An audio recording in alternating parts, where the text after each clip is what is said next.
Cold nights have always carried whispers, but some stories rise above superstition and lodge themselves deep in memory, because the people who lived through them never doubted what they saw. These are not tales written only for entertainment. They are accounts from witnesses who risked their credibility to share what left them shaken. When the last word is spoken and the night grows still, the silence left behind carries as more weight than any explanation. One of the most unsettling stories came from a family that moved into a farmhouse on the edge of Pennsylvania. The house was built before the Civil War, its wood worn thin by time, its foundation marked by scars of fire long forgotten. On their first night, the father woke to the sound of footsteps above his bed, slow and deliberate, as though someone was pacing across the attic. He climbed the narrow ladder with a lantern in hand, but the room was empty, only dust shifting in the weak light. From that night onward, the footsteps came every evening, always at the same hour, until his children began refusing to sleep. Years later, a historian revealed that the attic had once been used to shelter runaway slaves.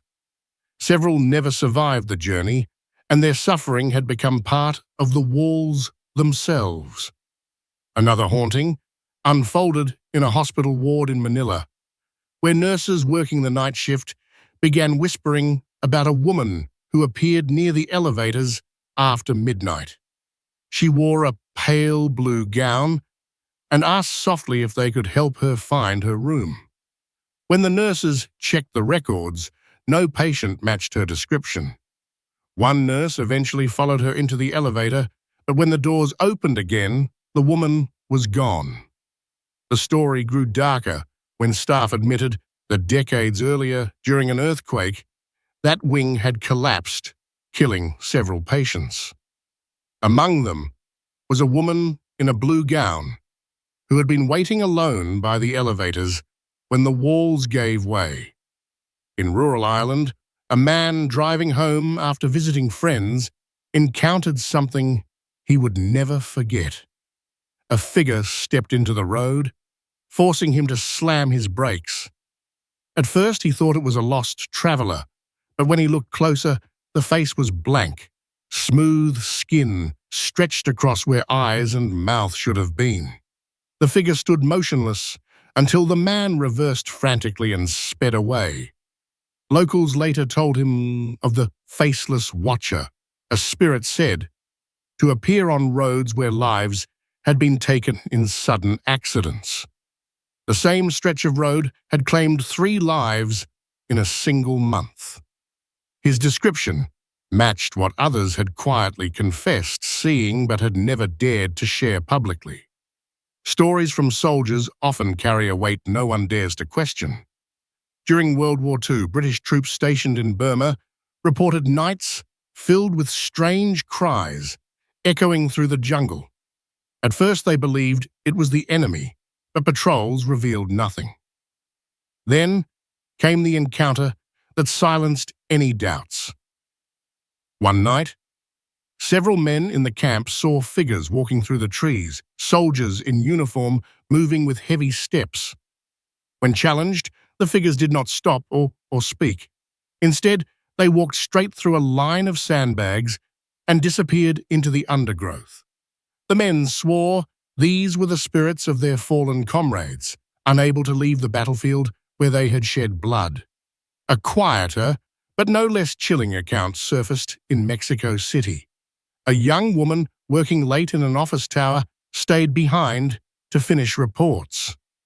The building was nearly empty when she noticed movement in the glass reflection of her computer screen. Turning, she saw a child standing in the hallway, staring at her with wide, solemn eyes. She called out, but he remained silent. When she rose to check, the hallway was empty. Security cameras later showed her speaking into an empty corridor. her gestures clear, as if she was addressing someone who was not there. Colleagues later reminded her of the earthquake that had struck years before, collapsing part of the same tower and killing dozens, including several children. Perhaps the most famous case came from Japan, where survivors of the 2011 tsunami reported seeing drowned strangers standing silently by roadsides or knocking on doors. Taxi drivers claimed to pick up passengers who asked to be taken to neighborhoods that no longer existed, only for the seats to be empty when they reached the destination. One driver confessed he thought he was losing his mind until he realized many others had experienced the same. Priests were called to perform mass ceremonies, believing that the spirits of the dead were confused, unable to accept their sudden deaths. The sheer number of accounts forced the public to take them seriously. There was a miner in West Virginia who swore that the coal shafts whispered to him long after the last shift had ended. He described voices echoing along the tunnels, faint at first, then urgent, calling his name even when no one else was present. His lantern would flicker as though pulled by unseen hands, and stones fell from the ceiling as if the earth itself wanted to close around him. The story gained weight when his co-workers admitted that several miners had died in a collapse years earlier in that exact tunnel. Their bodies never recovered. In Louisiana, a plantation house that had stood for centuries became the center of whispered legends. Guests who stayed overnight often woke to the sound of a piano playing faintly in the parlor, though no one was seated at the keys. Some claimed to see a young woman drifting through the halls in a torn dress, her face pale with sorrow, her eyes never meeting theirs. Historians later revealed that the daughter of the original owner had taken her life in the house after being forbidden to marry the man she loved. A chilling case unfolded in a small apartment complex in Seoul, where residents began reporting strange smells, sudden cold drafts, and unexplained water stains that spread across walls. At first, these were dismissed as poor maintenance, but then came the night when a tenant called the police, convinced that someone was standing in his kitchen.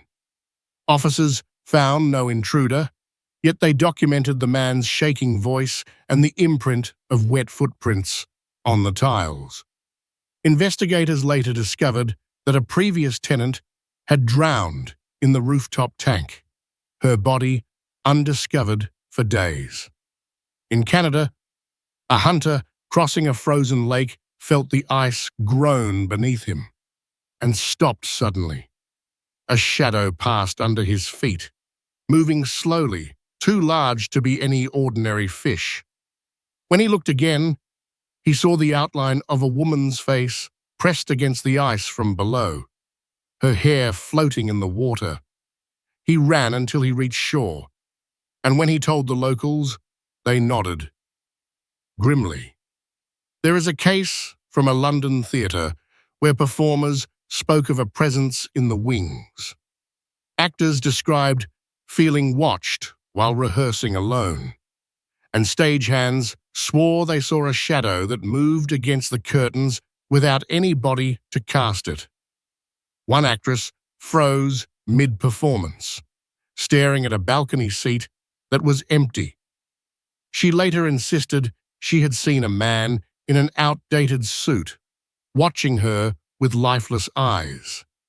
Records revealed a critic had died suddenly in that very seat decades earlier. Accounts from prisons often carry a particularly heavy weight, and one from a decommissioned penitentiary in Illinois has been repeated by guards. They spoke of cell doors slamming shut on their own, the sound of chains dragging along the corridors, and the stench of smoke, despite no fire. The most disturbing story came from a guard who saw a prisoner standing silently at the end of the hall. When he approached, the figure vanished. Records showed dozens of men had burned to death in a riot fire in that wing. A fisherman in Greece told his tale with trembling hands, describing how he anchored his boat near an abandoned island monastery. As the sun set, he saw robed figures walking along the shore, chanting in low rhythm. When he called out, they turned, their faces hidden, and walked back into the ruins. Villagers later warned him never to return. The monks had died of plague centuries earlier, and their chants were said to rise each year on the anniversary of their burial. A boarding school in India became infamous for what students called the crying room. At night, muffled sobs could be heard coming from one of the older dormitories, even when it was locked and empty. Teachers dismissed the claims, until one night they heard the cries themselves. Inside, the room was dark, the air bitter cold. A child's small handprint was found on the window glass, even though no children had slept there for years.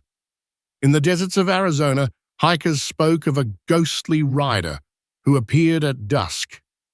A man on horseback, dressed in worn cavalry gear, would be seen crossing ridges with his figure outlined by the setting sun. When approached, the rider would vanish, leaving no tracks in the sand.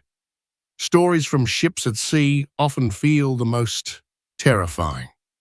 A merchant vessel crossing the Pacific reported strange knocks against the hull at night, as though something was striking from beneath. Crew members heard whispers in their cabins and saw wet footprints leading into rooms. One sailor swore he saw a woman rise from the sea onto the deck, her face pale and sorrowful. She walked the length of the ship before vanishing at the bow. A soldier stationed in Iraq recalled nights when the desert was silent, except for wind. During one patrol, he and his unit set up in an abandoned village.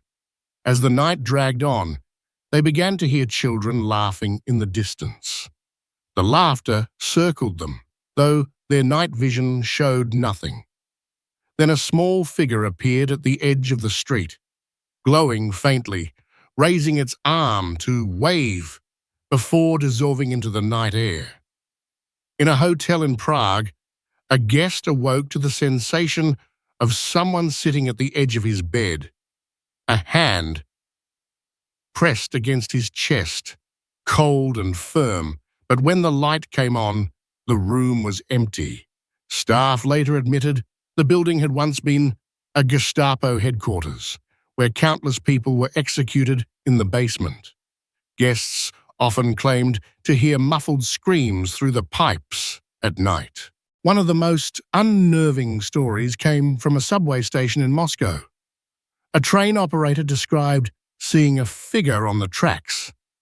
It did not move as the train approached, and when he looked closer, he saw it hovering inches above the rails, its mouth stretched in a silent scream. Reports later confirmed that several workers had been buried alive during the construction of the underground. In the highlands of Scotland, explorers entered a ruined castle. Their footage showed a tall figure in armor moving across the courtyard. Its helmet split to reveal a hollow space where a face should have been. Locals, said the castle had belonged to a clan chief, betrayed by his men, his skull crushed in ambush. Stories from remote villages in Africa describe spirits that take the form of animals. A teacher walking home at dusk noticed a hyena trailing him. Then it began to laugh, the sound disturbingly human. When he turned, it was no longer a hyena, but a man with dark eyes, grinning wide, before vanishing into the night. A terrifying case in Chicago came from a woman working late in a library. She heard whispers among the stacks, pages turning when no one was there, and the sharp smell of smoke. One night, she saw a man standing at the top of the staircase, his skin black and as if burned. His eyes glowed faintly as he reached out. Records revealed the library had once caught fire, trapping several workers inside. There is an island off the coast of Italy where no one dares live. Doctors once used it as a quarantine site, later an asylum. Visitors report hearing cries carried on the wind. One man described a shadow that followed them from room to room, pressing against him as he tried to leave. Accounts from the Arctic speak of explorers who heard voices in the snow. One man vanished from his tent, later found frozen, his eyes wide in terror. Locals said, "The ice holds the souls of the dead, luring the living with familiar voices." A family in Argentina rented an old colonial house for a holiday, unaware of its history. At night, they heard scratching at the windows and whispers along the halls. One night, the father saw a soldier standing at the foot of his bed, his chest torn open by gunfire. The figure pointed to the door, then disappeared. In Brazil, a nurse described feeling a hand grip her wrist as she adjusted a patient's bed. She turned, but no one was there. A red mark remained. Other nurses confirmed similar experiences in the same ward, where patients had died years earlier during a power failure. People who encounter spirits often speak of the silence afterward as the most unbearable part. They live with memories that strike in the quietest hours, shadows only they can see and voices only they can hear. Their testimonies become warnings to those willing to listen. The final reflection lies not in fear alone, but in the acceptance that life is brief, and death is not always restful. These stories whisper of unfinished journeys, of souls bound by love, sorrow, or rage too strong to dissolve. To ignore them is to invite their return, to live blind to what walks in silence just beyond the reach of our senses. When the last story ends and the night grows still, every creak in the floor and every shadow caught at the edge of vision becomes a question. Was it only chance, or was it something more? That lingering doubt is the true chill of ghost stories, the thought that perhaps even now you are not entirely alone.